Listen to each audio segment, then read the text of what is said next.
Salut, c'est dans la poche. Aujourd'hui, je vous emmène sur la base aérienne de Chièvres et on va s'amuser. Ce n'est pas à tous les jours que la base aérienne de Chièvres ouvre ses portes. Bah oui, surtout qu'il y a 25 ans qu'il n'y a plus rien eu ici, donc ça fait plaisir, quoi. Du coup, tout le monde a voulu en profiter. Et pour être sûr d'avoir une place, certains sont même venus en parachute. C'est la première fois que vous sautez ici à Chièvres ? Non, on vient depuis le début d'année, on vient ici régulièrement, tous les 2 à 3 mois on vient par ici.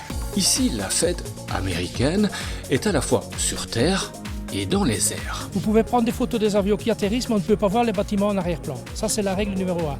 Ils vous demandent parfois des photos ?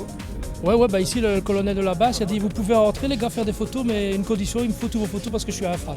Certains collectionnent les photos comme des trophées de chasse, d'autres rêvent de prendre les commandes. On vous prenait en photo, ça marche, le prestige de l'uniforme ? Oui, ça marche, surtout auprès des enfants en tout cas, ils sont assez impressionnés. Les couleurs des badges, l'uniforme, l'avion, c'est un tout quoi. Les jeunes filles aussi ? Moins. Moins, c'est pas trop la génération Top Gun, ça a un peu changé, heureusement d'ailleurs. Je vois que vous venez d'acheter une casquette, vous avez envie de vous engager ? Ah, ça me plairait bien, oui, j'ai travaillé pendant 20 ans au CHEP. Une de mes fonctions, c'était d'accueillir les Américains qui arrivaient prendre leur poste. Et donc, je devais leur introduire l'histoire de Belgique. Et le courant a toujours été formidable avec eux parce que, étant moi-même intéressée par la Seconde Guerre mondiale, et eux, leurs aïeux ayant servi, que ce soit au débarquement de Normandie ou dans la bataille des Ardennes, nous avons pu avoir des échanges formidables sur ces sujets-là et j'étais très heureuse de rencontrer les descendants de soldats qui nous avaient libérés. Le commandant de la base, lui non plus, n'a pas oublié. Si les Américains sont à Chièvres aujourd'hui, c'est en partie grâce à Léonce Descamps, une ancienne résistante décorée de l'ordre de Saint-Michel. Ici à Chièvres, j'ai voulu venir pour compter les avions au sol, pour envoyer en Angleterre.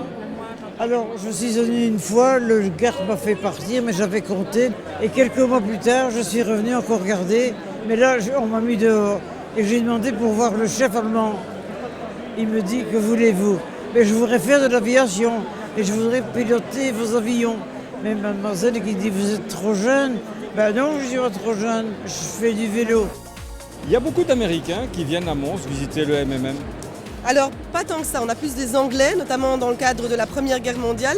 C'est vrai moins d'Américains, mais c'est aussi l'objectif de la présence aujourd'hui du Mons Memorial Museum. C'est-à-dire, nous existons et nous avons une histoire, un passé commun. Un passé et un avenir aussi. On m'a dit que vous alliez faire une bière ici pour la base. Ouais.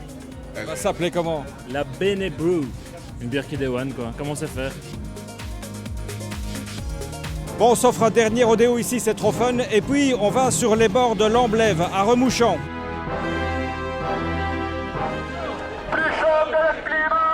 Il y a 2 ans, les élèves du nursing marchaient pour le climat à Mons. Cette fois, ils sont venus jusqu'à Remouchant nettoyer ce méandre de l'Amblève, meurtri par les terribles inondations de juillet. Le projet pédagogique de l'école, il y a plusieurs axes. Un axe sur l'écologie et le climat. Et donc, ça nous paraissait logique, dans la continuité de ce projet, de venir aider ici suite aux inondations. Il faut savoir aussi que les élèves qui ont participé aux marches pour le climat, etc., qui étaient complètement conscientisés sur le sujet, ils sont partis de l'école, évidemment, maintenant. Il y a eu 2 années de Covid, et puis ils sont sortis. C'était des élèves de 4e, 5e, 6e, donc ils ne sont plus chez nous.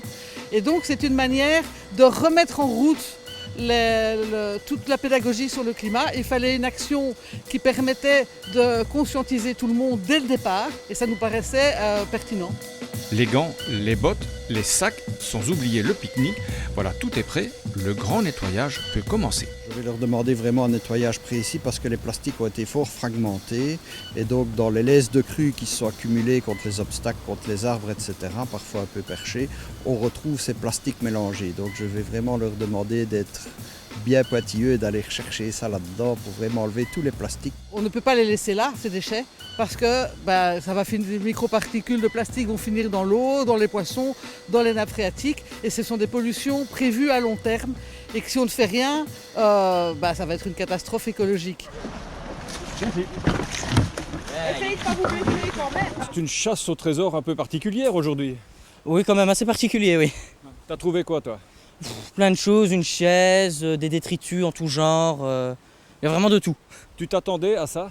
Franchement, non. Je ne m'attendais pas à autant de choses. Il y a beaucoup de parquets surtout, des jouets pour enfants. Je ne m'attendais pas à ça. C'est un peu émouvant, ça fait penser à ce qui s'est passé de dramatique ici. Hein. On se demande bien ce qui s'est passé réellement, oui, effectivement. T'avais suivi, toi, ça, aux infos? J'étais en vacances, donc on voyait ça par rapport aux réseaux sociaux et il y avait beaucoup d'images choquantes, si je puis dire. Si moi, ça m'est arrivé, si moi j'étais dans la situation, j'aurais aimé que des personnes viennent nous aider. Il vous est arrivé une petite mésaventure, hein? Oui. Racontez-moi. On voulait aller chercher quelque chose et j'ai pas fait attention que c'était profond et je me suis ramassée toute l'eau. Elle est bonne? Oui. Une autre dimension à ce projet, c'est qu'on a mélangé des élèves de plusieurs classes. Et l'idée, c'est qu'ils puissent créer du lien entre eux. Les enfants, ils ont besoin de liens. Ça fait 2 ans qu'ils sont en classe ou pas chez eux. Et ici, permettre d'être ensemble, de voir des copains dans d'autres circonstances que sur le banc de l'école et devant l'ordinateur, c'était, nous semble-t-il, pertinent aussi. Joli. Je vais prendre pour mon coup d'électricité. On fait chauffer les réacteurs, on quitte l'Amblève et on va atterrir à Écossynes. On va faire du maraîchage bio. Au Petit Granit à Écossynes, la section cuisine avait déjà son potager bio. Et cet été, c'est une serre qui a poussé. Et oui, ici, on cultive le slogan « De la fourche à la fourchette » et surtout privilégier les circuits courts et être la cohérence entre le dire et le faire surtout. Et le faire, le voici, en plein travail. Dis-moi, qu'est-ce que tu es en train de faire là? Alors là, je suis en train de retirer en fait la paille, le foin, pour venir planter les salades. Et vous mettez de la paille, pourquoi? On met la paille pour garder l'humidité et la chaleur aussi. Tu t'imaginais, toi, te retrouver un jour dans la peau d'un maraîcher? Non, mais c'est quand même important d'avoir des légumes à portée de main de la cuisine, je trouve, sans pesticides, sans rien de tout ça. C'est quand même des légumes bio, ça veut dire vivant. Du bio, du vivant. Pour le prof de sciences, ce potager est aussi un labo à ciel ouvert, donc ça sort nos élèves d'un contexte de classe bien carré et rigide. Ça nous permet d'étudier évidemment ce qu'on pourrait appeler plus de la biologie, mais aussi il y a de la chimie par les différentes réactions qui peuvent s'y passer dans ce potager. Mais évidemment pour la biologie, on a un terrain assez inouï. Inouï et fertile en projet. Après le secondaire, c'est la promotion sociale qui a décidé d'y planter une nouvelle formation. Alors, nous avons choisi, pour être dans l'air du temps, d'organiser une formation de maraîchage. Et cette formation, nous avons choisi de la coupler à de l'étude du sol et de l'écosystème. De plus, cette formation est aussi un bon complément pour notre formation de jardinier d'entretien. C'est un projet win-win et à la fois aussi, c'est un projet qui donne l'opportunité de faire vivre encore mieux cette implantation qui est magnifique. On va avoir une main d'œuvre, c'est le lundi toute la journée. Les élèves de monsieur Philippe Legrand viendront nous en renfort par rapport à notre section. Jardinier du dimanche ou producteur en herbe, la formation de maraîcher s'adresse à tout le monde sans prérequis. Ainsi. Il faut aimer la compagnie. Voilà, c'est ça. Donc on va essayer de mettre des nichoirs. Il y a tout un biotope, un environnement, un écosystème qu'on va essayer de recréer avec une petite mare pour avoir des libellules et tout ça. On va mettre des nichoirs, toutes des choses comme ça, pour avoir des hérissons également. Ça va? Ça va devenir un vrai zoo. ça va devenir, ça va être beau quoi. Vous allez vous mettre au potager? Je me suis déjà mise au potager et c'est pour ça que je m'y suis intéressée, comme beaucoup d'entre nous pendant le Covid. Et justement, je me suis rendu compte qu'il y avait des choses que je ne faisais pas bien ou mal afin de produire un peu plus. Donc voilà, je pense que c'est une formation qui peut plaire à beaucoup de monde. Voilà, In the Pocket is finished. On se retrouve la semaine prochaine et d'ici là, glory, glory, hallelujah, glory, glory, hallelujah.